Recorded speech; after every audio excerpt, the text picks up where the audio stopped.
معزز دوستو، قطر عرب ممالک کے اندر گرا ہوا ایک چھوٹا سا امیر ترین ملک ہے۔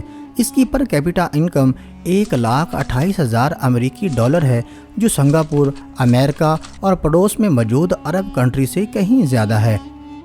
11,571 مربع کلومیٹر پر مشتمل قطر ہمیشہ سے ایسا نہیں تھا۔ چند سال پہلے قطر ایک تپتا ہوا صحرا تھا، جس میں غربت، بھوک، افلاس اور بوریت کے علاوہ کچھ نہیں تھا۔ کس طرح قطر غربت سے نکل کر دنیا کا امیر ترین ملک بن گیا، اس کے پیچھے ایک کہانی ہے جو سارے عرب ممالک سے مختلف ہے۔ معزز دوستو، آج کی اس زیر نظر ویڈیو میں ہم یہ بھی جانیں گے کچھ عرب ممالک قطر کو کیوں پسند نہیں کرتے۔ دوستو، 1916 میں قطر کے امیر عبداللہ الثانی نے برٹش کے ساتھ ایک معاہدہ کیا، جس کے مطابق برٹش قطر کو کسی بھی زمینی یا سمندری حملے کی صورت میں مدد فراہم کرے گا۔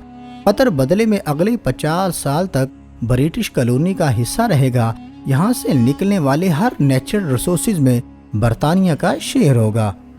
1960 تک قطر میں تیل کی دریافت اور زمین سے نکالنے کا کام عروج پر تھا۔ قطر کے حالات آہستہ آہستہ بدل رہے تھے، لیکن کوئی خاص تبدیلی نہیں آئی تھی۔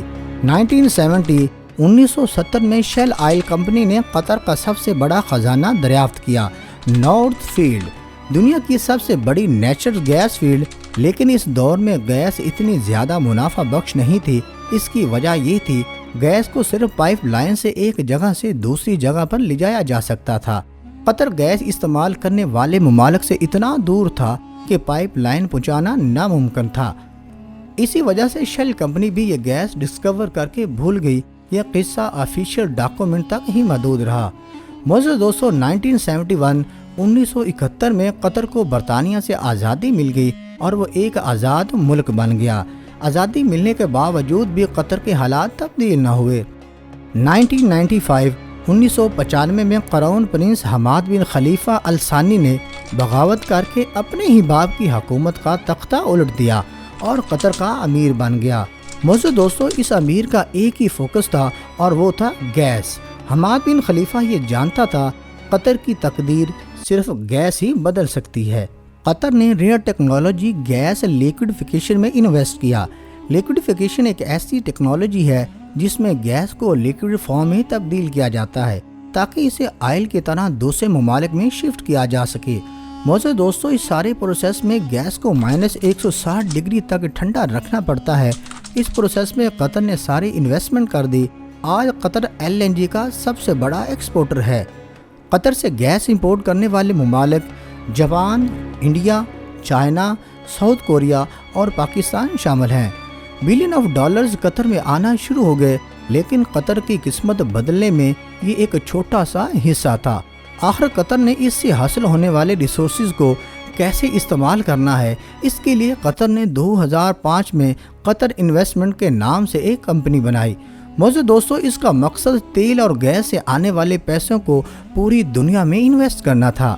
آج اس لیے ہر بڑے ملک اور ہر بڑی کمپنی میں قطر کی انویسٹمنٹ نظر آئے گی، چاہے لندن کے بڑے بڑے ہوٹلز ہوں، آفیسز ہوں، یا پھر امریکہ کے بڑے بڑے ہوٹلز ہوں، یہاں تک کہ شیل کمپنی اور بارکلی بینک، ان تمام کمپنیوں میں قطر کی ہیوی انویسٹمنٹ ہے۔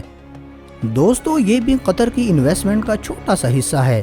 اس کے علاوہ Qatar billion of dollars roads, airport, research centre اور فائنانشل سیکٹر میں لگا چکا ہے۔ دنیا کے سب سے بڑے sports event FIFA world cup کی میزبانی بھی قطر کے پاس ہے، کیونکہ ایسے state of the art stadium پورے عرب میں صرف قطر کے پاس ہی ہیں۔ ان ساری انویسٹمنٹ کا مطلب گیس اور آئل کے الٹرنیٹ ریسورسز پیدا کرنا ہے۔ معزز دوستو، انٹرنیشنل پولیٹیکل انفلوئنس حاصل کرنے کے لیے قطر نے دنیا کا سب سے بڑا عرب میڈیا نیٹ ورک شروع کیا، جسے ہم الجزیرہ کے نام سے جانتے ہیں۔ قطر بہت سالوں تک سعودی عرب کے کنٹرول میں تھا۔ امیر خلیفہ بن حماد یہ اچھی طرح جانتے تھے، اگر قطر نے دنیا میں ایک مقام بنانا ہے تو اس کے لیے ایک الگ پہچان کی ضرورت ہے۔ پوری دنیا تک اس کی آواز اور نیریٹو پہنچانے کے لیے الجزیرہ نے اہم رول پلے کیا ہے۔